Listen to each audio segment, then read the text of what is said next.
He was the deputy chief of the Pine Lawn PD, but on this night, Steve Blakeney was fighting unsuccessfully to get his old job back. We still, to this date, we don't know why he got terminated. Blakeney's attorney implied that the former cop was fired because he was a federal witness against the city's mayor, who was indicted for allegedly extorting money from local businesses. And the mayor was arraigned September 29th, and on the same day that he was arraigned, it was discovered that Officer Blakeney was the individual who had cooperated with the FBI against the mayor. And that same day, he had his duties stripped, and since then has been harassed. Blakeney has repeatedly insisted he's the victim, but sources tell News 4 Investigates that the FBI is also investigating complaints made against Blakeney. Do you remember Steve Blakeney? Yes. Tim Fitch retired a year ago as police chief of St. Louis County. He was a county cop for 3 decades. There's always been many questions in the law enforcement community of whether or not he should be a law enforcement officer.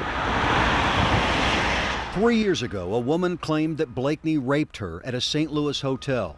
Blakeney was taken into custody. He repeatedly denied the allegations, claiming the sex was consensual.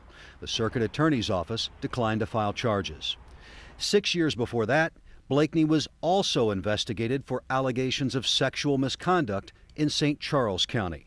There were no charges filed in those cases either. Last fall, Blakeney was outside the Flamingo, a downtown St. Louis bar. A woman claimed that Blakeney tried to talk her into getting into his car. She refused. Then, she says, Blakeney punched her and her male friend in the mouth. Blakeney again denied the allegations. No charges have been filed. I will tell you that the reputation that he has in the law enforcement community is one that he shouldn't be carrying a badge and a gun. It's that bad? Yes. Last week, the Pine Lawn police identified a license plate they claimed was stolen from the city police department. It was this plate, photographed on a personal car in Blakeney's driveway.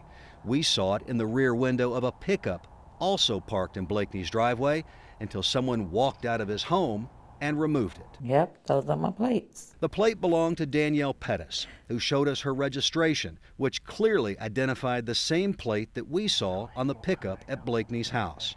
Pine Lawn PD had taken the plates from her after the DMV claimed she hadn't paid for them. She cleared up the mess and has new plates. I just don't want him to get away with it. I just want it to be over with and done, and want something done about it and not swept up under the rug. How many times have you filed complaints against former Deputy Chief Steve Blakeney?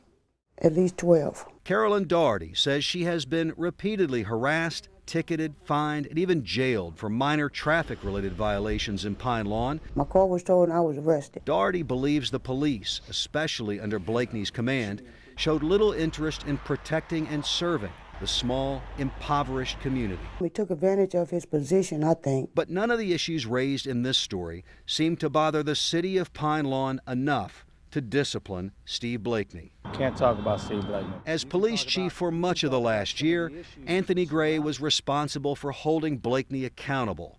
You may recognize Gray. The moment his hands were up in the air, he's the attorney who represented Mike Brown's family and repeatedly blasted public officials demanding justice. He should be in handcuffs. Tomorrow, I have no comment about that. We talk to Anthony Gray about Pine Lawn justice. If you're going after the city of Ferguson so hard,